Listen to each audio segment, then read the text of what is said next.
Presented by the Common Sense Institute, welcome to Common Sense Digest, the podcast that seeks to inject a little common sense into Colorado's policy discussion. Here's your host, Earl Wright. Welcome to the Common Sense Digest podcast. My name is Kristin Strohm. Today I'm filling in for our board chairman, Earl Wright. It's a special episode, and I'm excited to share with our listeners a new program that CSI just developed and launched this last summer. We've been fortunate this summer to work in concert with the Daniels Fund to provide 4 full-time fellowships to some of the nation's best students. These young men and women are working to help advance CSI's mission of examining the fiscal impacts of policy and legislation by crafting reports that better inform citizens across all of the CSI chapters. Over the course of the summer, the Daniels Scholar Junior Fellows have conducted informative research, assisted with data collection, and have each worked alongside a current CSI Fellow to construct a final report that will be released in upcoming weeks. The program has added tremendous life to our office, and we've been so thrilled to have these bright students working alongside of us. Before we talk to the Daniels Scholar Junior Fellows, I want to talk a little bit about the partnership and the program. With me today is Josh Green, Senior Vice President of Scholarships for the Daniels Fund. Josh, thanks for being with us today. Thank you, Kristin. It's great to be here with you, and thanks for this opportunity for our scholars. Let's start off and maybe share with our listeners a little bit about the program. How did it come to be? What have you enjoyed about the vision in launching this? So this is my favorite part. I think, correct me if I'm wrong, Kristin, this started because you guys at CSI had a Daniels Scholar who was working with you. We did. As an intern, right? And she was so exceptional that you thought, oh, hey, we could use a few more of these guys. And this is an opportunity to build our bench in Colorado. And so we started talking. I think I had just started here at Daniels Fund about a month before. And so this was truly my first new project with the fund. And I love that it was with you because over the last, 10 years or so, I think we found ourselves working aligned or directly together at least 3 different times over those years on very different things. And so it was pretty exciting. And the idea behind this whole thing from the Daniels Fund perspective is, in addition to the scholarships, so every year we give out about 210 scholarships. And that's pretty well known. But the other piece of this is we're really investing in finding those opportunities for experiential learning, for the workforce development, for the deeper knowledge that goes into positioning scholars for a really exciting career. And this all just came together in this perfect package of, hey, here's an idea. Let's fund some fellows with CSI and see if we can invest in some of our most exceptional scholars in a different way, get them networked within our states, and see where it takes them. Yeah, you're right. We actually, CSI, we have a really robust history of having great interns who eventually usually become full-time employees at CSI. It's how we kind of cultivate talent and recruit. And one of them was a Daniels Scholar, and we were just so impressed by the caliber of the student. And it really, as I think the other component was this last year, I helped conduct scholar interviews to select the class. And again, there was so many students who had a background or a yearning to be in public policy that I thought, wow, we're always looking for great talent and it's really hard to find at times.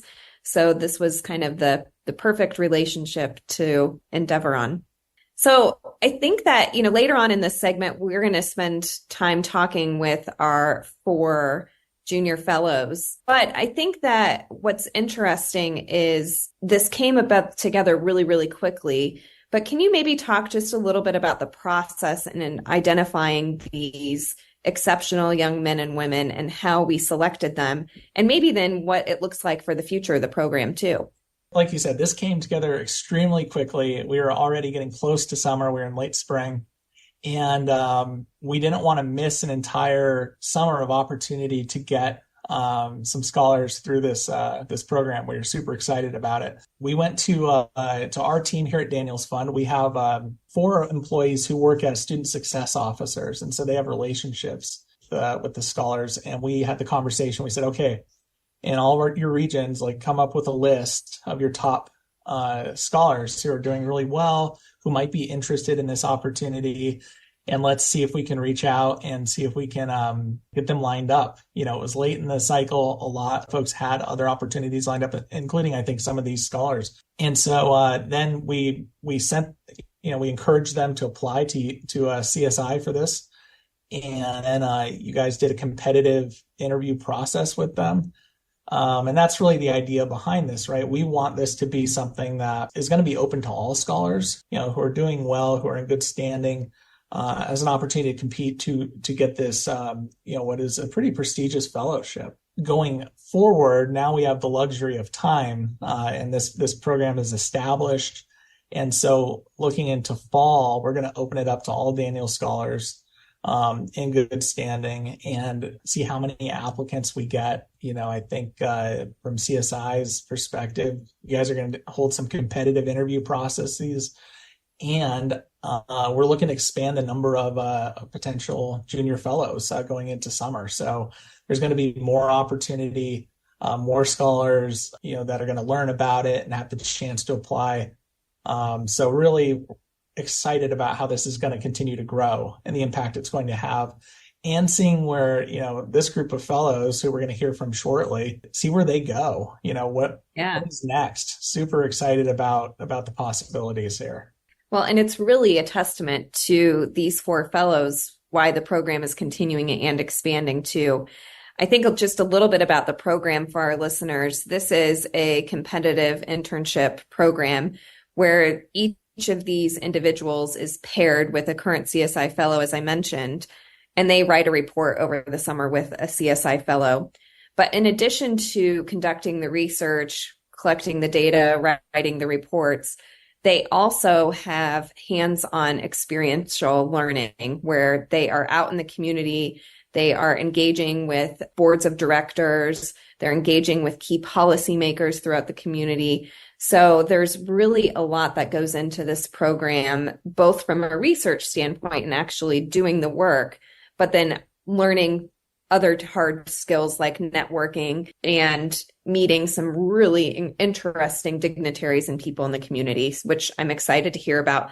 And I know that you've had time, Josh, to spend with each one of the fellows throughout the program. You all had lunch and got an update on the program, but maybe if you have just a story or two that you heard from the fellows, I've been feeding you pictures throughout the program. But is there anything that comes to mind that really stood out from this past summer in something that you heard that was a really cool experience that these fellows undertook?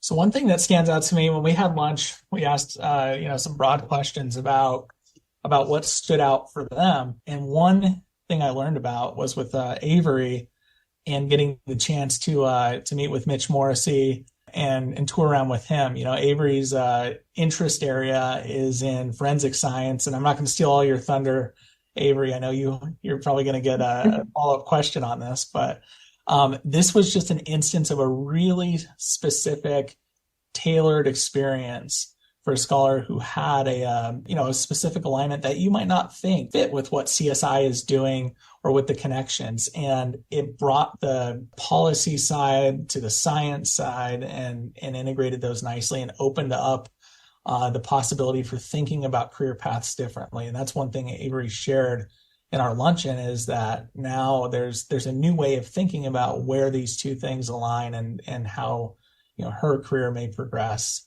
So that was super, super cool. And for those of you that might not know who Mitch Morrissey is, he is the CSI Owens Early Criminal Justice Fellow. Avery's not even working with him this summer, but they connected at a CSI event, and he is the former Denver District Attorney. Exactly. And so really a cool alignment there. The other story that I thought was, and this is just more broadly, but in the same vein, they've had the chance to meet the mayors of Denver and Aurora, which is such a cool opportunity. And not only have they had the chance to connect and meet with all these, influential people, they've had the chance to do some meaningful work throughout this entire process that you just generally don't find in an internship. And that was a piece that was shared with me by all of them. And that is, they're treated like members of the CSI team, not as, gophers, essentially.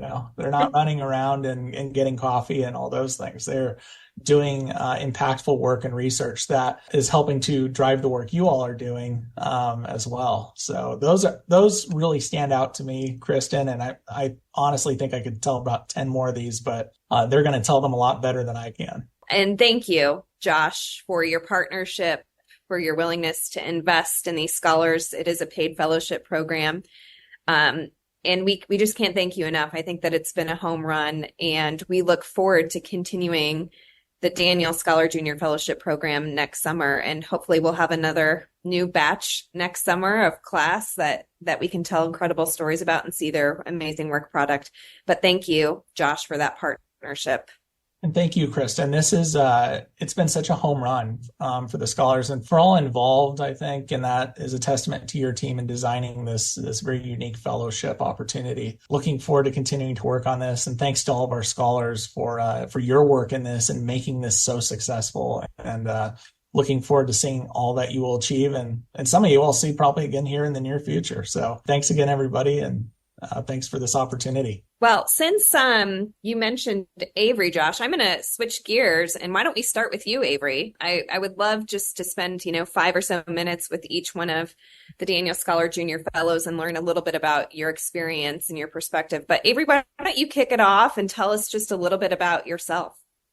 Yeah, hi. My name's Avery Martinez. I'm from Elizabeth, Colorado, so kind of live out in the country with a lot of animals, goats, and horses. But I did live in New Zealand for almost 7 years, so that's kind of just a little fun fact. But I will be going into my final year at Grand Canyon University in Arizona, where I'm studying forensic science, and I have a minor in Spanish. Well, great. Part of the fun part about CSI is that we actually have state chapters across the nation. And since you were a GCU student, we paired you with CSI Arizona for the summer. Can you tell us a little bit about the research you were engaged on over the summer and what you were working on with the CSI Arizona team? Yeah. So I thought it was really cool that I got to work with the Arizona team. I got a little bit of just a different perspective of how the Colorado team and the Arizona team runs. But I got to work with fellow Janelle Wood. She's the CEO of the Black Mothers Forum. And I got to also work with the Arizona team on education in Arizona, kind of specifically answering the question of, do public schools serve all students? And what we found in the data was that Arizona's Black, Brown, disabled, and male students were the ones that the public school systems struggled to serve in particular. So Black, Brown, and Native American students made up 2/3 of all suspensions and expulsions in Arizona public schools, while Black students were suspended 3 times the rate of white students. So to kind of put that into perspective, that's 158 for every 1,000 Black students and 53 out of every 1,000 white students suspended in the 2017 and 2018 school year. So, kind of what we were able to draw from those conclusions is that we need better opportunities for students in Arizona, whether that's homeschooling, micro schools, private schools, and kind of beyond, to shape these students into successful, functioning, and contributing members of society. And I know Arizona, passed several years ago the ESA program, which has really given parents the opportunity to use dollars that they were paying anyway, taxpayer dollars, and take that money and use it to go to any school that was best fit for their student. Does that come into your report at all? So ESAs give parents or guardians the freedom to send their students to a school that might fit them better, where they're actually getting their needs met. So ESAs really are kind of like a, groundbreaking opportunity in the Arizona school system, because students are not only limited to public schools, but they can go beyond with that. Well, I'm looking forward to reading that report. I know that it is going to be released later this month, but I know that there will be a lot of good information. When you were looking at applying for this program, what did you think about, or why did you kind of pull the trigger and apply for this unique experience? I think one of the things that really stood out to me was I was kind of going into it with little knowledge of just public policy, how initiatives or certain bills will impact people in their day-to-day lives. And that kind of mystery of the internship and what I was actually going to do, all of the experiences that I was going to be able to participate in, that's what really like drew me to CSI, because once I was in the internship, I realized CSI has so much to offer, and I was able to get everything I could out of the experience. Avery, I look forward to seeing you at the Arizona office here in the near future when you're back in school. So make sure that you come and visit. Toby, let's turn to you. I will. Now. Yeah, do. Toby, let's turn to you. Toby, you're a recent graduate. So I think that you had a little bit of a unique perspective from the other three Daniels Junior Fellows. Can you just tell us a little bit about yourself and why did you select this internship? Yeah, thank you, Kristin. Yeah, as you said, I'm a recent graduate. I graduated from Colorado Christian University, and I had a double major in global studies and biblical studies. And so I finished college. I'm starting my professional career now. I'm going into whatever's next. And so this internship, I think, really was a kind of eye-opening experience into what's next and what professional life is after college. I did some internships I did an internship in Spain during college, and that was a very different experience than this sort of internship. So yeah, I was really looking for something different and something that would grow me and stretch me and maybe develop skills that I didn't have before. And this did that. Toby, you spent the summer working with the CSI Iowa team on healthcare, which itself is a massive topic. I mean, there's a lot of areas that you could go. But can you tell us a little bit about the research that you were working on and the fellow that you were working with out of Iowa? Yeah, healthcare is kind of a beast sometimes. It's really broad. There's so many different facets. And this is the first healthcare report in Iowa for CSI. And so it was a kind of 3,000-foot view of healthcare and all the different pieces of it. So I worked with Dr. Chelsea Lensing. She's a professor at Coe College, and she was awesome to work with. She kind of helped direct me in different areas we needed to research, and she'd say, okay, now we're working on this part. Now we're working on this part.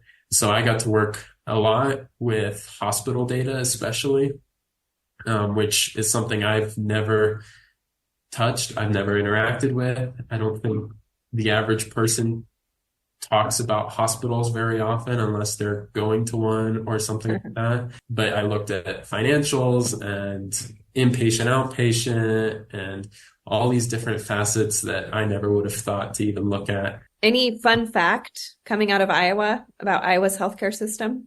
I think it's really interesting because they're primarily rural. I find that interesting. I'm a rural kid, so that was interesting. But they don't really have a difference in closures between rural and urban healthcare. And so that was really interesting to me because a lot of states, and the typical trend that you see is that rural hospitals and healthcare facilities are closing more quickly than urban.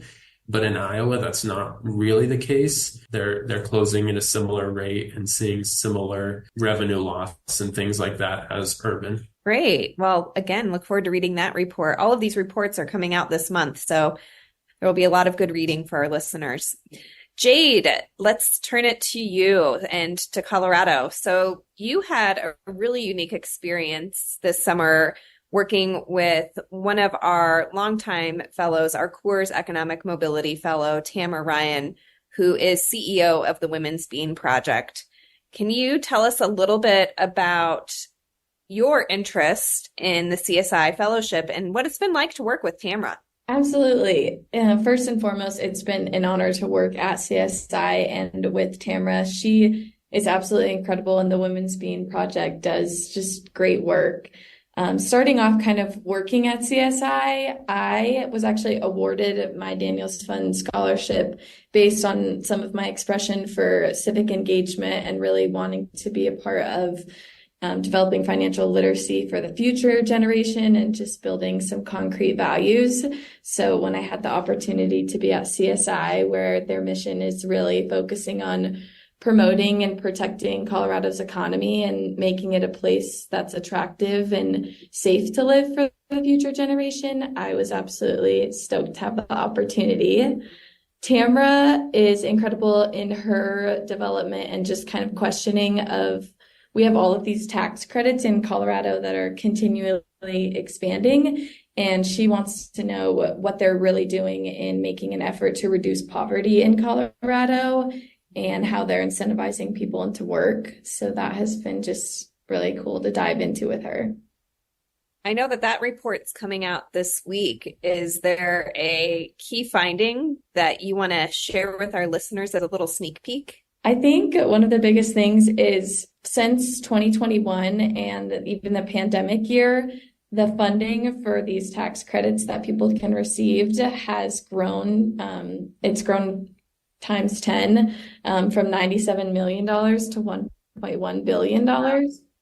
And so it's really become a big part of the state budget and has grown exponentially. And I think the report does a great job about revealing what that actually means. And I know that, Jade, you had the opportunity to actually do an internship with AEI, who we partner with nationally a lot, earlier this summer. Tell the listeners just a little bit about your background and what you're majoring in so they can kind of get a glimpse of the work and the experiences that you've had. Absolutely. I'm an economics major and extremely interested in public policy. So during my time with AEI, I worked with Angela Rasheed and was also able to study the social safety net. And she kind of uncovered all of the work surrounding the earned income tax credit and the child care tax credit on a federal level. So then to be able to come and look at how that impacts statewide was just a really cool transgression and kind of fostered my passion further for looking at poverty in the U.S. and employment and how those things intertwine with our social safety net. You might become a child tax credit expert. It's kind of perfect. On the way. Experiences. Yeah, that's great. Thank you, Jade. Rasheed, last but not least. Rasheed shared with us early on that someday he'd love to run for Congress or be a judge. And he kind of has this knack for public policy. So we were really, really excited to welcome Rasheed to our team. Can you tell us a little bit more about yourself and why you thought this fellowship would be something that could help you towards your career goals? Definitely. Thank you. As far as the internship, I was a little new to hearing about CSI. I got the phone call from Daniel's fund, and honestly, beforehand, I'd never heard of Common Sense Institute, and so I dug a little bit into the website, kind of saw what we were about. And so when I saw nonpartisan being one of the main points of CSI, the part of me that wants to be a judge, I thought to myself, well, they're very research oriented and they care about the facts. And being a judge, that's all you care about are the facts and being nonpartisan, because that's all the job is. The biggest part of the job that's really sucked me into it, I should say, is the networking that we've received here. And so I looked at the board, I saw a lot of big names, and it didn't fail. I mean, between having lunch with the mayor of Denver to having lunch shadowing the mayor of Aurora, I haven't had anything that great in a while. And so it was amazing, and just so many different paths, so many different fellows and different insights. It was just something I couldn't pass up on. So you're working on education this summer with CSI Education Fellow Jason Galden. Can you tell us a little bit about your work and what your report forthcoming will entail? Our report is on the post-secondary rates for charters versus non-charters in the state of Colorado. A lot of what our data is focusing around are the facts of charters from 2014 to 2021. And so a lot of our key findings are charter school enrollments are more diverse and non-traditional backgrounds than most people actually think. And so as our DSST study showed, a majority of charter school students are actually free and reduced lunch students. And so that was kind of a big curveball that I don't think anybody was expecting. And the fact that charter school matriculation rates are 7 points higher than the actual non-charter schools. And so this is a gap that's kind of persisted every year that our data has shown, and that charters are actually gaining students while non-charters are losing students. And so it's been exciting work. We're still finishing up our report over the next couple of days, and so hopefully I can get some more in there and get some great stuff published. It's exciting to be researching education right now. I know post-COVID, there's been a lot changing in the landscape, so exciting times.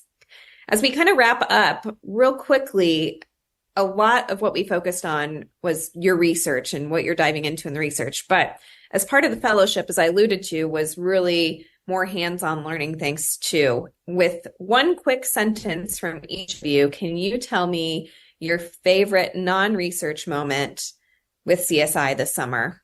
And let's start with Avery. Alrighty. So my favorite non-research moment this summer was just all of the people that I met, getting to work with all of the interns, Janelle, the Colorado and Arizona team. They helped implement so many new skills in my life, and I'm forever grateful for that. And I just want to say thank you all so much for all the many blessings that you gave me during the summer. Great. Toby? Yeah, I would say the top thing that sticks out to me is kind of getting to see managing public perception, like of CSI, but also I got to shadow Dave Davia with Colorado Concern, and he was really, that was a big part, was how do I manage my public perception and mitigate any negative perception and increase public perception, and that was really, really helpful for me. Jade? I think mine would just be, I got to work really closely with DJ Summers, and he was so kind to include me on a lot of his projects. And I got to go to the Capitol with him when he spoke to the Board of Transportation. And it was inspiring for me just to watch him work so hard in the office and then go and continue to present that research and be an advocate for supporting the numbers and looking at the concrete facts. And I just have a lot of respect for him, and I really enjoyed getting to work with him and the team. Great. Rasheed? For me, wanting to run for office one day, or at least be involved in that kind of spectrum, it was great being able to meet so many people on both sides of the aisle and just getting to get those contacts and getting close with the other interns and getting to make some new friends and working with Kristin. I don't know if we could have done it without her. Well, we loved having you this summer. It was so wonderful, and we hope that you continue to keep in touch with CSI. We're excited for the forthcoming releases of all of your reports and know that you'll be involved with the press. And I think you all have op-eds that will be placed soon too. So for our listeners, make sure you look for those editorial pieces coming from our Daniels Scholar Junior Fellows. Thank you to Daniels Fund, to Josh Green for the wonderful partnership, and hope any future Daniels Scholar Junior Fellows listening today will apply this fall.